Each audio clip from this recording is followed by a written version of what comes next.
main thing was you wanted to stay alive, that's all. If I had missed going in the Army, I would have missed so much of my life. And, you know, they say when you have a family member in the war, your whole family is at war.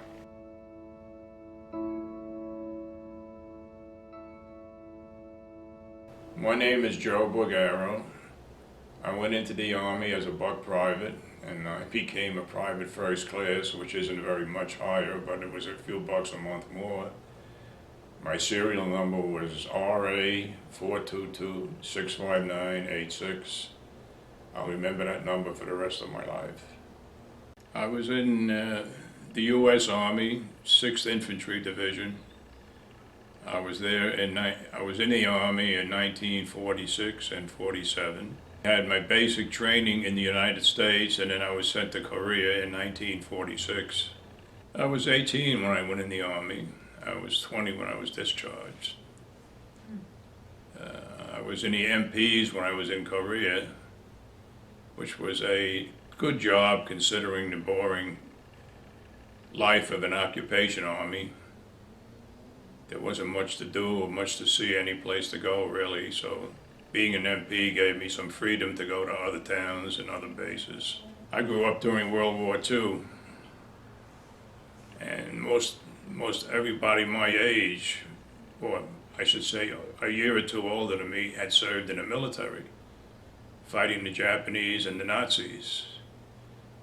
So it was like a given. When I became 18 or 17, I was going to have to go into service, because we didn't know when the war was going to end. It could have gone on for 10 more years. And it would have if it wasn't for the atomic bombs. So it was just a given. This is what you do. You fight for your country when they need you. Uncles, in many cases, brothers, cousins, were out there fighting to preserve our liberty. So when our turn came, we just automatically would do it. Different mindset than what we have today. In those days, we didn't think in terms of patriotism. We just thought in terms of just plain duty. If I hadn't gone in the Army, I would have underappreciated my living or my life in the USA. I would have never realized how bad things were in other parts of the world in that time of the century.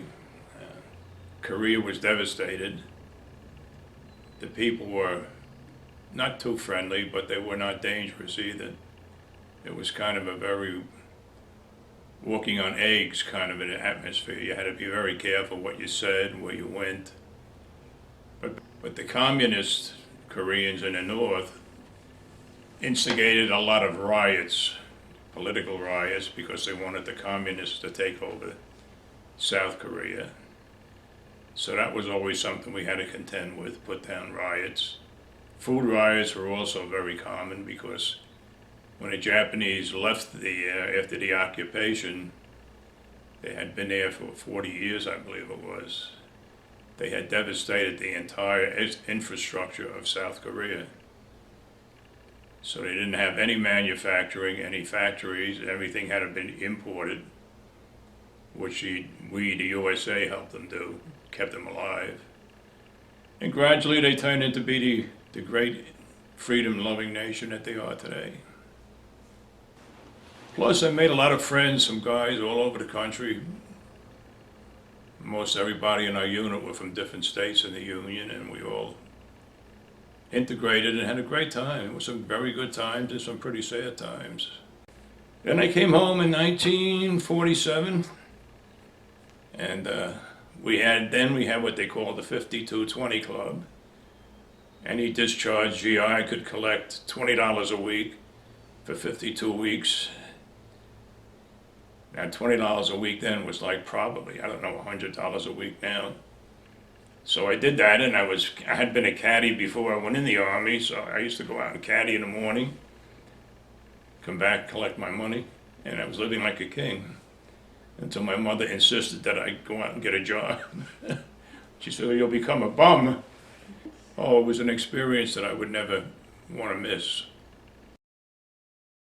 And we shipped out to Korea. And it wasn't the greatest. It was rough over there. Well, I was in high school, and At the end of my senior year, I wasn't in any of the other sports but football, and I finished up the football season. And I met another friend from a different town, from Hackensack, and we had gone over to the Paramus post office, and they have a recruiting station over there. And we talked to the recruiter about going in the Army. And we both had the same idea. So we went back and he talked to his principal, I talked to my principal. And he says, as long as your teachers say that you would pass, the rest of your grades would be up where you could pass school, you could leave and go in the service. And I checked with my parents, and my parents said, okay, as long as you're going to graduate, that would be okay. It was mighty cold, 40 degrees below zero. Yes, it's one thing we couldn't get used to, but after a while you manage to make it through. And they finally signed the armistice and all, and the whole company and the battalion, I should say, and then the division shipped out of there, and we went back to Hawaii, and that was good duty. We were there for a couple of months, because I spent a year in Korea, and a couple more months in Hawaii, and then they transferred me back to the States. And that was when I got married. I was stationed up at Fort Devens, Mass. And well, after a while up there, I finished my tour up there and I got discharged. But I wasn't fully discharged. I still had to do time in the reserves. So I had 8 years to do in the reserves before I would get my full discharge. But I didn't have to report to any reserve outfit or anything. So I was more or less inactive reserve. And trying to get a job was the hardest thing. You had people that would tell you, yeah, when you come home, you'll have a job, don't worry about it. Yeah, well, when I come home, you went to see these people and it was no job. So I knocked around for a while and picked up whatever I could. And then I had a friend that had a gas station, and I did some work for him. And there was a construction outfit that they needed somebody to take their trucks to inspection for them. And I figured, hey, I'll take him. So I took the trucks to inspection. I wound up working for the outfit, and I worked there for, it would be about 25 years. So I did pretty good there until I had the first heart attack, and then I got laid off. But I wound up with an even better job down at Greco. And I worked down there for almost another 20 years and retired out of there. Right now, you see me, I'm just retired, and that's it.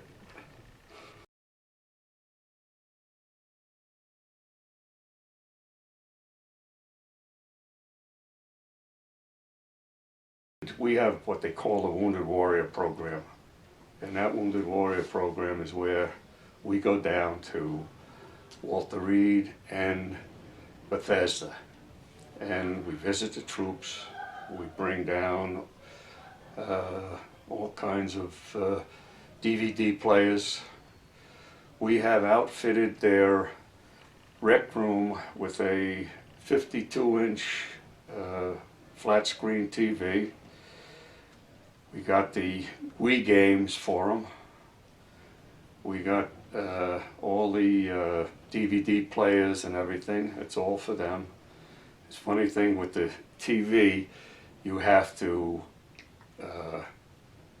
sign papers and give it to the Army, so it belongs to them now. But we're just hoping that they transferred it from Walter Reed over to Bethesda. We're looking for it when we go there. And we're going down there next month.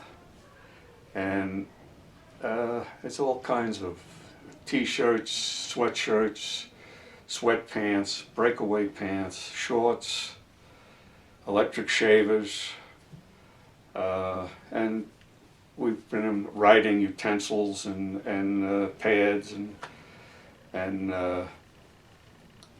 toiletries, so they have stuff. Because they come off the battlefield, they have nothing. They're taken right to Germany, and they're evaluated right in Germany, and then shipped right into Bethesda now. If they're a burn case, they go down to Texas. Well, like I say, we're the only one that goes down and actually visits room to room with the troops. There's no other VFW that does that. They go down there, but they just drop off stuff to the hospitals for somebody else to pass out to them. But we actually go into the rooms and visit with them and their parents and girlfriends and wives and all. And we talk to them. And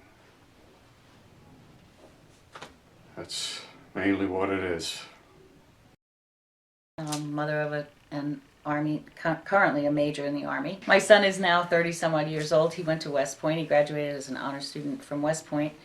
And you have a 5-year commitment when you graduate from West Point. And so he graduated in 2000, and naturally he started to serve in Iraq before his 5-year commitment was over.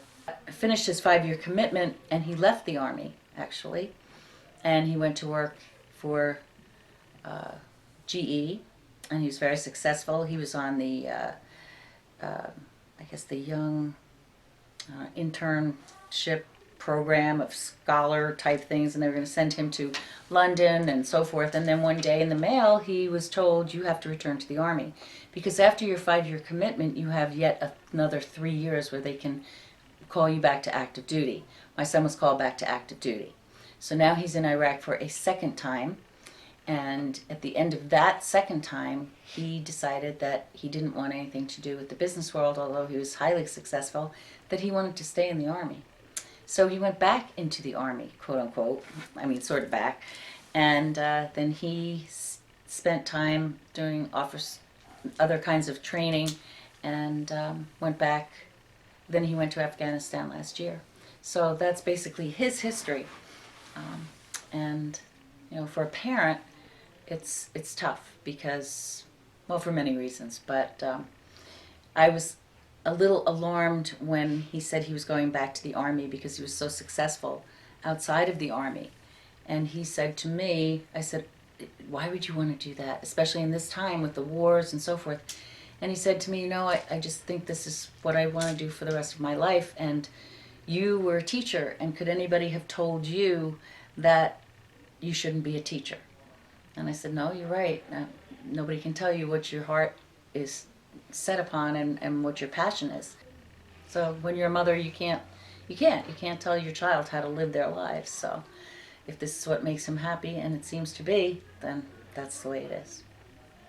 And we did have the conversation. You know, West Point is not just a great education, which indeed it is. Absolutely, one of the best educations. But also, yes, you may have to serve in a war. Did we know there would be a war? No. But that prospect is always there for them because they're taking classes in war classes and history. I remember as parents, we went to a graduation the year before my son graduated West Point.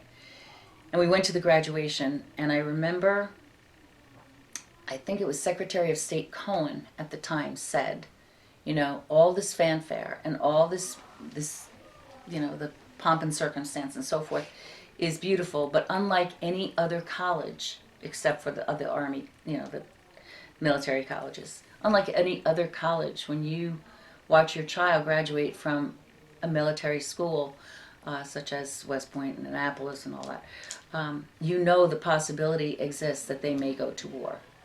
And no other parents experience that when their children graduate from college, and that your child, it could be a sacrifice to this country. And you could hear it like in the whole stadium, just dead silence. And it was like, oh, how true.